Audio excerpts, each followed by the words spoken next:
Welcome to this new course on the Subcontracting and Partnership Exchange Center. This module will deal with benchmarking and supplier development as one of the key service elements of the Subcontracting and Partnership Exchange Center, in short SPX. Let me quickly come to the outline. First of all, we will explain the benchmarking. So what is benchmarking and what processes are involved in doing the benchmarking, and how can the benchmarking be used as a diagnostic tool for company improvement and company upgrading.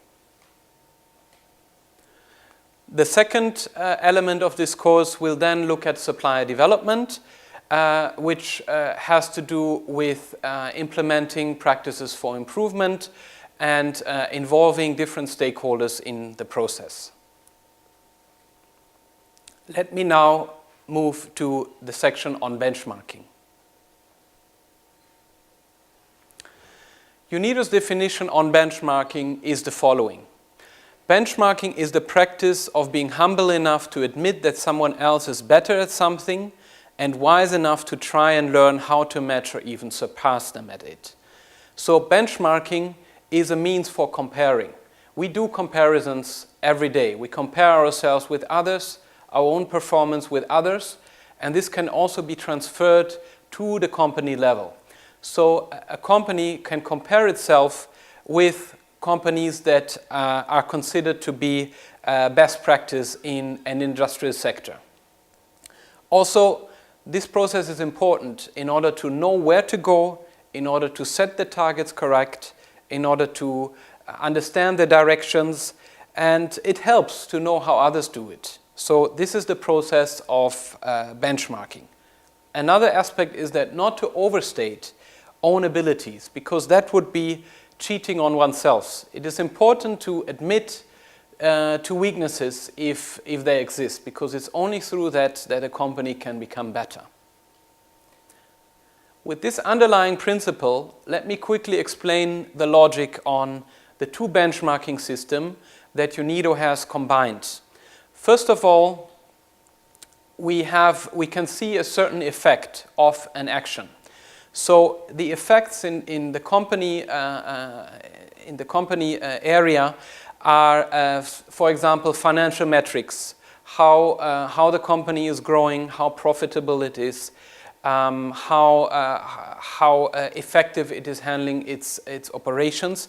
So all these things can be measured, they can be quantified. But these things cannot be managed directly through business practices. So when it gets to that level, we're looking at the causes of the effects. The causes are, for example, if the company has well-established quality standards, that also reflects positively on the customer satisfaction. So customer satisfaction is the effect, and how the company manages quality, how it manages after sales, how it monitors customer satisfaction is the cause of the effect. So now let us move to the next slide, which is giving an overview on what is being benchmarked exactly. And what is being benchmarked is borrowed from the known balanced scorecard model, which was established in the 1990s by Kaplan and Norton. And the balanced scorecard is a summary report on business metrics that are considered to be most relevant. So it is a management tool whereby the manager can quickly see all the critical metrics within the firm. The balanced scorecard has 4 elements, and all these elements are determined and shaped by the vision and strategy, which is in the middle, as you can see in the slide. The vision and strategy determines how the company positions itself in terms of its finances, how it manages its processes, how it manages the learning and growth dimension, and how it interacts with its customers.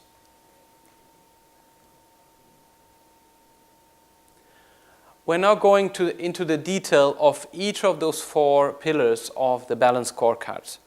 So first of all is the financial perspective or the accounting perspective.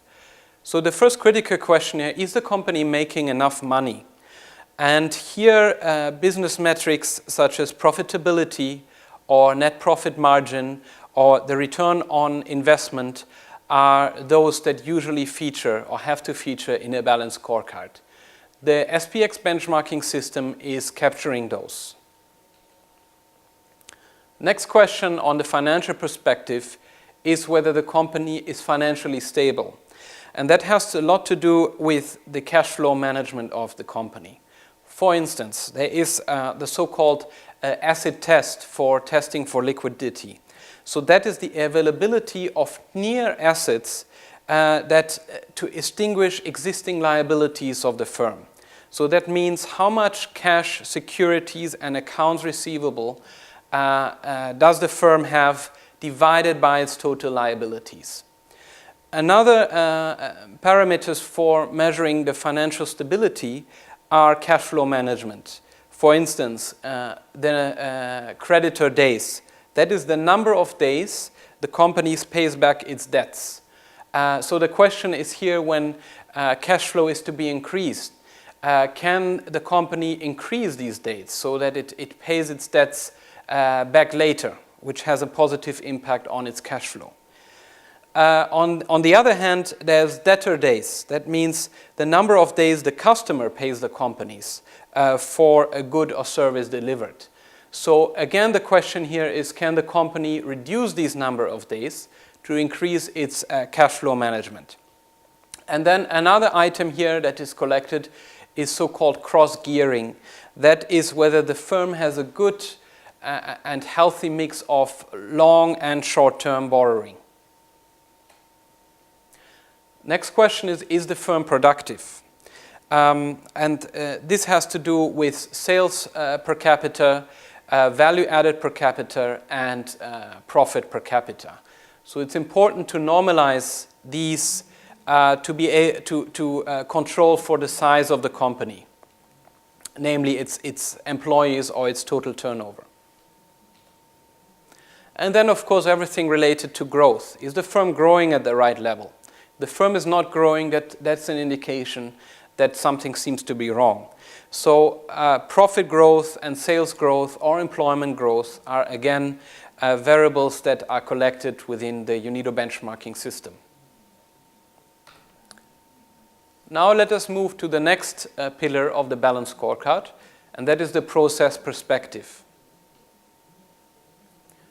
First question here that comes to mind is the company managing its resources effectively? Resources means here resources such as energy resources, water resources, and the handling of waste. So all these can be normalized again by a percentage of the total sales. So the cost that the firm spends on energy as a percentage of total sales.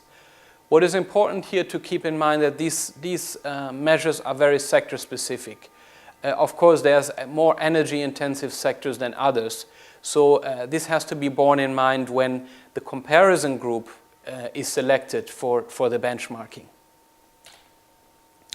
Is the company investing in the future? Also a very important item.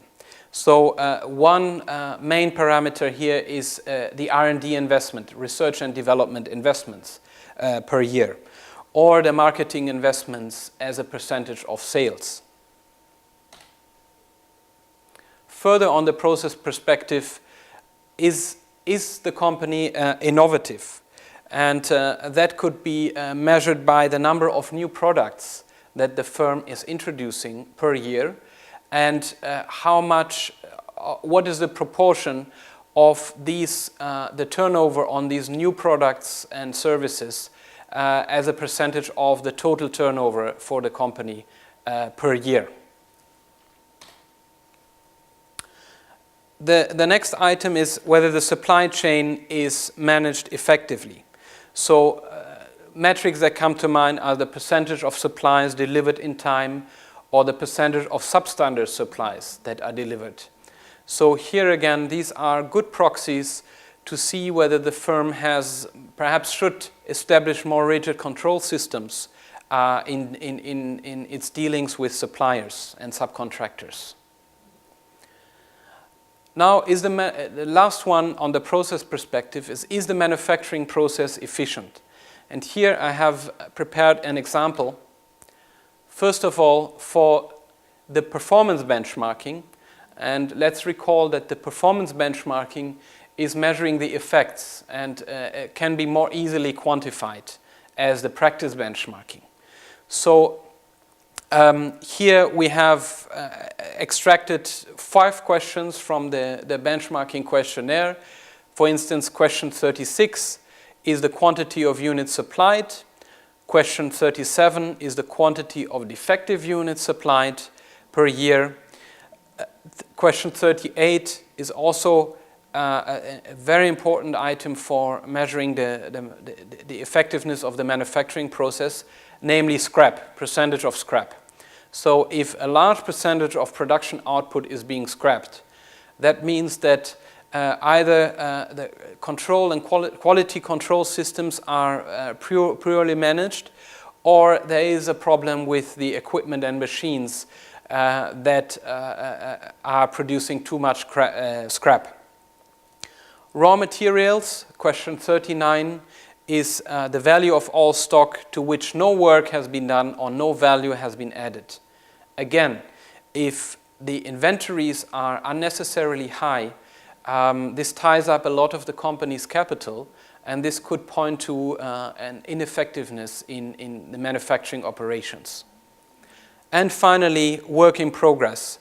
Again, how long does it take for an output to leave the production process in the last accounting year?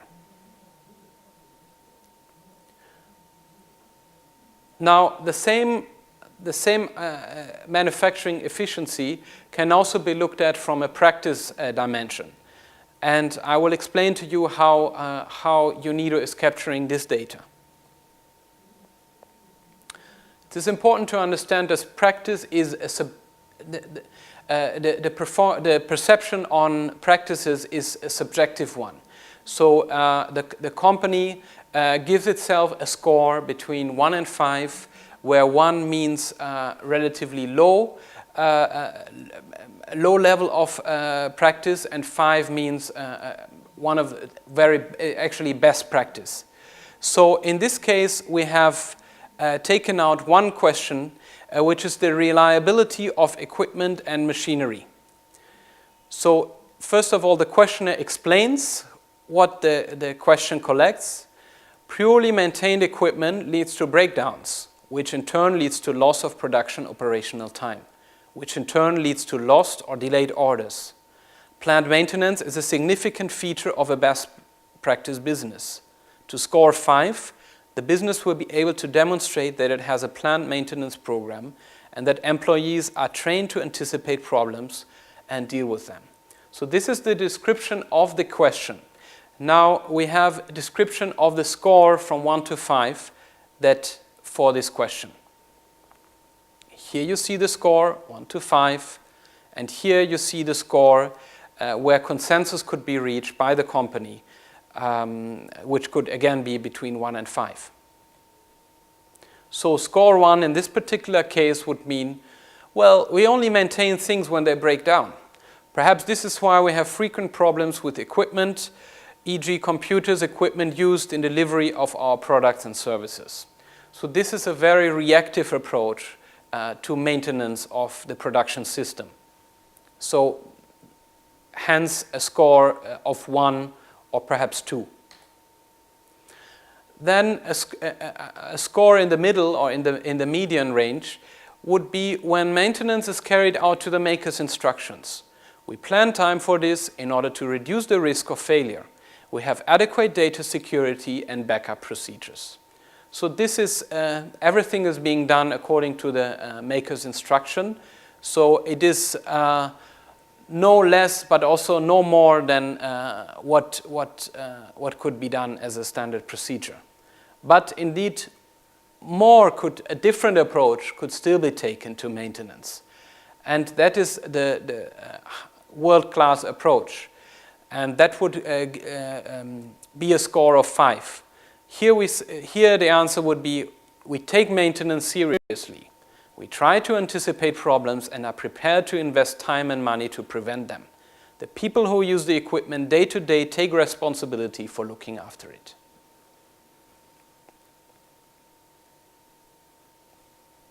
Coming back to the 4 elements of the balanced scorecard.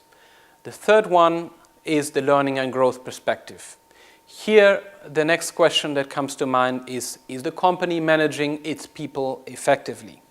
So, how much does the company spend on staff costs, and how much does it spend on training its workers through internal or external trainings? Are the staff happy? Can also be measured by the absenteeism. So it's the number of days per year that the staff is absent on average per year. Or it's the number of full-time employees leaving the company per year. Again, if both of these parameters are high, that is an indication of unhappiness within the workforce. How are people recruited and inducted?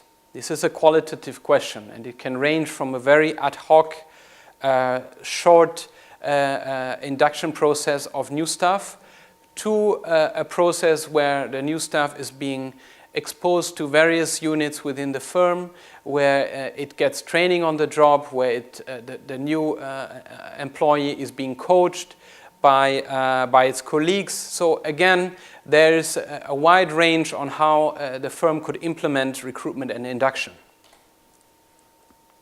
Let's look at the customer perspective, the 4th item in the balanced scorecard approach.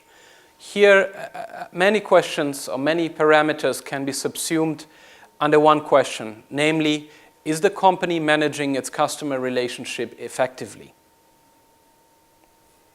So here, this speaks to the number of orders received, the number of recorded customer complaints, the number of customer orders which were not delivered. So all these are parameters that overall manage the customer satisfaction and the rework and the after-sales effort that have to be done by the company. Are customers changing frequently? So if the firm is losing its customers, then it seems there might be an issue of the quality of its products, or there might be a competitor that offers better products for the same price or for even a lower price. So this is another important item to be looked at. And then is customer satisfaction monitored? So does the firm implement a system of market studies, customer surveys, etc., to be able to follow dynamically whether satisfaction is going up or down? Let us now move to the implementation of the benchmarking. So here we have 4 steps that are important to consider. The first one is the data collection stage. This is where the data that was mentioned before from the balanced scorecard is to be collected together with the company or the supplier. Then second stage is the comparison and review stage. So this data is being entered into a system, and the comparison group is being defined, and the results are being reviewed in an iterative process until the results are good enough to move to the third stage, which is the analysis and the reporting stage. At this stage, everything comes together, and the causalities between different variables are being analyzed and presented to the company as a feedback mechanism. While the first 3 steps are, in a way, a diagnostic study, the 4th one is clearly pointing to the remedies. So now that the diagnosis has been done, what is the company doing or the supplier doing to improve on some of the weaknesses that were that have been displayed in the discussion process? And this should be a repetitive process. So the first benchmark sets the baseline, after which a cycle of improvement is kicked off. But after that, one wants to measure whether these improvements have been effective and has actually helped the company to move from one step to the other. And to understand whether this happened or not, doing a second benchmark helps, because then the difference can be measured better.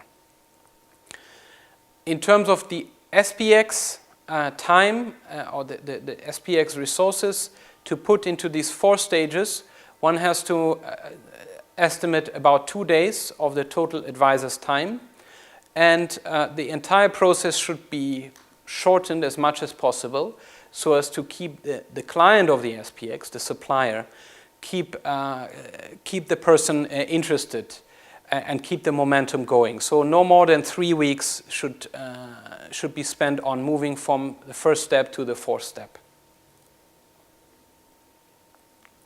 Coming back to the benchmarking visit, it's important to obtain the agreement by the CEO before the data is collected. No CEO would like to have an SPX officer asking for very critical and sensitive financial details within the firm. So the CEO has to buy into it and facilitate the visit. Determine the best data sources beforehand. So the SPX benchmarker should make up his mind to go and visit the right people within the company where most of the information can be found. So obviously on all the financial parameters, the finance department is a critical stakeholder and a critical partner in this regard. For the qualitative benchmarking, it is important to bring together a team from different departments. And that is because on things such as maintenance or quality, the views of different department managers can indeed vary. So where the marketing manager who takes a customer perspective may have a completely different perception on the quality of the services and products than the actual production manager who only measures quality up to the moment when the goods leave the production line. So this consensus building process and the mediation process is something that the benchmarking officer has to learn and has to bring as a skill to make the visit a successful one. Next stage is the comparison and review stage, where we check for the reasonableness and the consistency of the information that was collected, and we identify problem areas. So the system, when the data is entered, has some alerts. That means if, for example, a value is outside an expected SME value, if a small SME of 5 to 10 employees, for example, produces huge turnover, it might still be true, but it might also be caused by a wrong data entry. So the system helps to flag these and gives warnings. Other entries could be inconsistent entries, such as if the profit is higher than the turnover, which is an impossible situation. So there must be something wrong. So the profit is either too high or the turnover was too low. Or inconsistent information such as training days is 0 and the training expenditure is a positive value. So this is also a situation that cannot really happen. So the benchmarking officer is able to re-enter the data, correct it, and save the data. So once we enter the data onto the system, we move on to the next stage. And that is the selection of the comparison groups. Please recall that the benchmarking is about comparing yourself with best practice in your peer group. So it is now important to define what that group is against which I compare myself. And this group could be selected and filtered according to turnover. So if the company is a small company, say with turnover of less than 500,000 US dollars, it may want to compare itself with other firms that have a turnover of less than 500 US dollars. The same could apply for staff. When the company, say, has less than 50 employees, it may want to compare itself with a similar group, which is also less than 50 employees. The same applies for the ISIC sector, which is the International Standard Industry Classification. ISIC describes the economic activity or the subsector that the firm is operating in. If I'm a food processing company, I want to compare myself with other food processing companies. So I could select a filter according to that. Or a comparison group could also be related to the regions. So I want to compare myself with all companies in my country across several sectors. There's always a trade-off to be found between the sample size versus the specificity. If I select my comparison groups very narrowly, then the sample size that I compare myself against is going down. And if the sample size is going down, that also affects the statistical rigor of the results. So a balance and a trade-off needs to be found between not becoming too specific on the comparison group, but so as to keep the sample size reasonably high. And there is also a report preview function in HTML. So the benchmarking facilitator, the benchmarking officer, can play around with some of these comparison groups until he or she arrives at the kind of the report that fits the quality standards and that displays interesting results. And that is then the report that is being conveyed to the company that did the benchmarking in the first place. So this illustrates how the report is being compiled. There's a cover page, and there is different sections on the finance, the customer relationship, and so on, which is very much oriented along the balanced scorecard approach. One critical element of the report is the so-called numerical analysis of certain measurable parameters. So in this case, we have taken the total turnover and the number of orders received. And we see the comparison of the firm that did the benchmarking against the other firms in the sample. So in this case, the score that the firm has received is 100%. That means the bar is green and the firm is best practice. It also shows the actual value. So in this case, it is 21,000 British pound. And it shows what constitutes also weakest, the median firm, the strong firms, and so on. Now, the firm will not be good at everything. So there will be certain parameters where the firm is just in the median range. So this is the case for our example, is the case for the new customers in terms of total customers and the complaints per customers. Here the firm is in the median range. That means the relative score here is 70. That means 30% of firms are still better than the firm that did the benchmark. Here the score is 35, the 35 percentile, which means the firm is amongst the 35 worst companies, in 35% worst companies in the sample.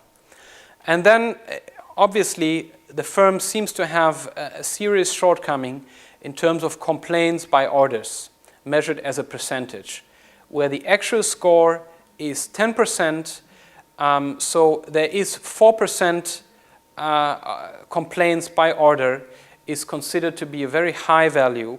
So the firm is actually ranging in the bottom 10% percentile. So it's among the weakest. So this can be done, this kind of report can be done for all parameters that are measurable. and then we compile the report. So we can do bar charts like we did here. So the median firm sets the x-axis, and then how it deviates from the median firm is being displayed as bars.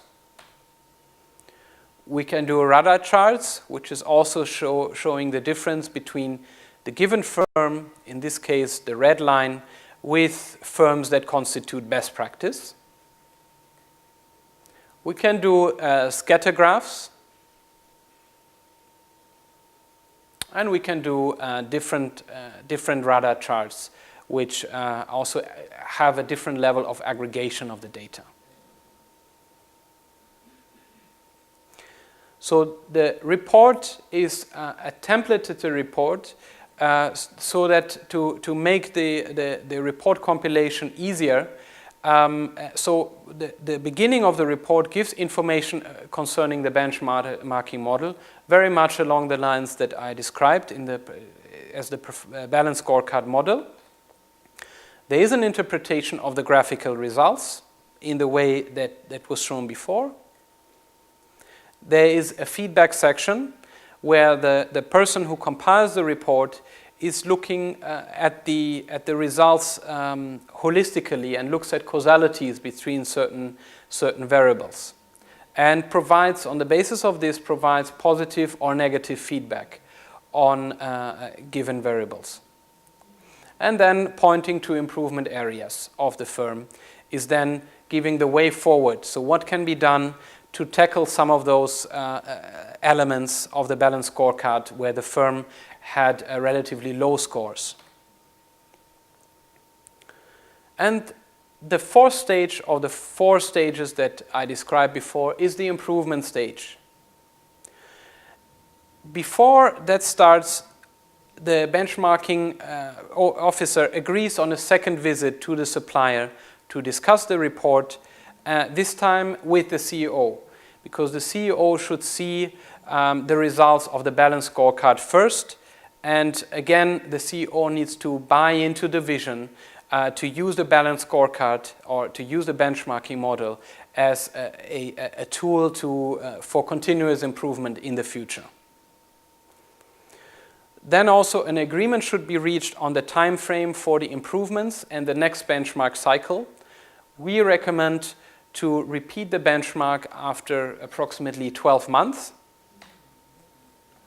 And the SPX benchmarking facilitator should also provide suggestions on specialized support institutions. And that gets us to the next section of this course, which is supplier development.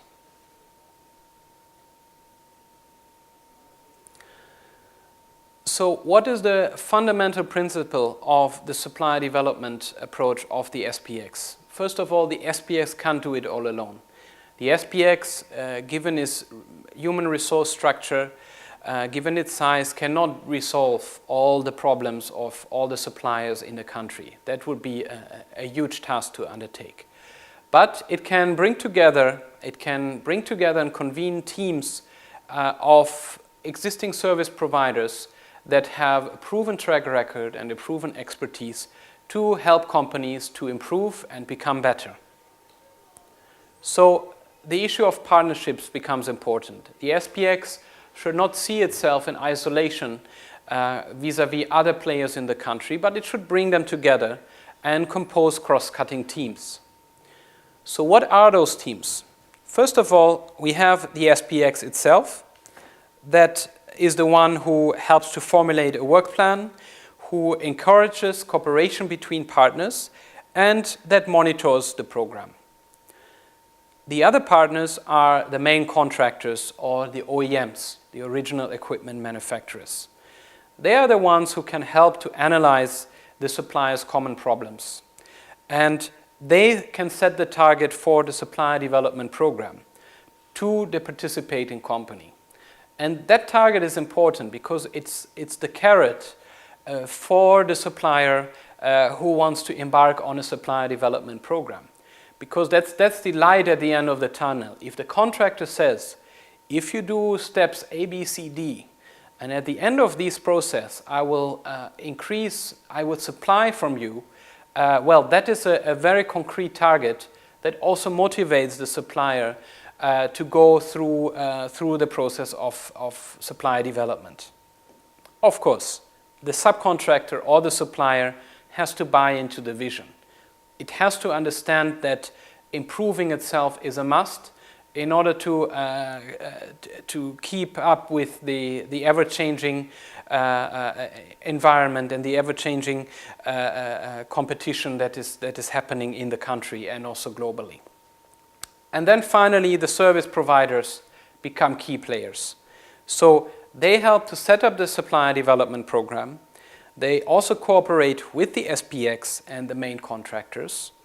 They train the local expert and the SPX staff. And they can come with different expertise. And that brings me to the next slide. Who can be those service providers?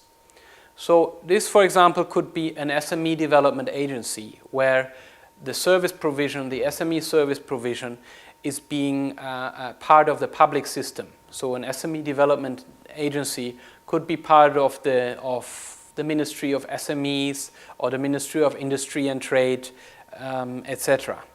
So these have also expertise to help SMEs become better, training programs and the like. Associations, so private sector associations such as Chamber of Commerce, industrial associations usually have some business development programs or business support programs that could be tapped into and that could be used for supplier development. Then there are other development programs like those implemented by UNIDO itself or implemented by other international organizations. This could be UNIDO's upgrading program, or this could be UNIDO's trade capacity building program. So all these things become critical when such a cross-cutting issue as SME development is being addressed. And then we have also professional consultancy firms specialized on, say, accounting practices, on marketing, on production processes, etc. Other service providers could be international investors. And that usually happens when what determines a low score of the company is not only business practices, but it is also equipment and technology that is being used. If the equipment and technology is old and needs overhaul, then physical reinvestments in terms of replacing the machines, replacing the equipment have to be made. And here this could result in a business plan, in an investment plan that could be brought to the attention of an international investor who may take a share in the company and who may engage in an equity partnership, such as a joint venture partnership with the supplier that is doing the development program. Financial institutions are another critical partner, and this comprises credit financing, equity financing, and also providing guarantees in the case the SME has a shortage of collaterals. And then finally, collaboration with national innovation systems inside universities or industrial research centers can be critical and conducive if the firm has upgrading to do in the R&D, research and development, and quality systems and production processes. So these linkages can also be exploited, and universities can become service providers too. So the content of the supply development programs are various trainings and workshops, further assessments and further shop floor visits that could take place in view of the fact that the benchmarking is a very cross-cutting tool. The way UNIDO applies it, there could be very more specific technical process benchmarkings that are usually done at the sector level. Those could be complementing the SPX benchmarking effort. Then visits to the best practices. That is also very often an eye-opener, a wake-up call for the SMEs who then see how best practice translates into processes, into better actions, and so on. Missions abroad. So in order to see best practices, it may be necessary to do missions abroad to develop countries, to see how certain sectors, how certain processes are being managed. And then visits to the main contractors is also one key aspect of the supply development program. And then this is also a module that UNIDO can offer. It is assistance in business plan development and assessing the feasibility of an investment project. So to test an investment project against various and changing economic scenarios, and to see whether the net present value would be one that is positive and that can attract, say, an international investor to engage on a joint venture partnership. So the summary of this course dealt with the definition of benchmarking, the subject of the benchmarking analysis, the benchmarking process, and finally the supplier development as a means to help SMEs to improve. Thank you very much.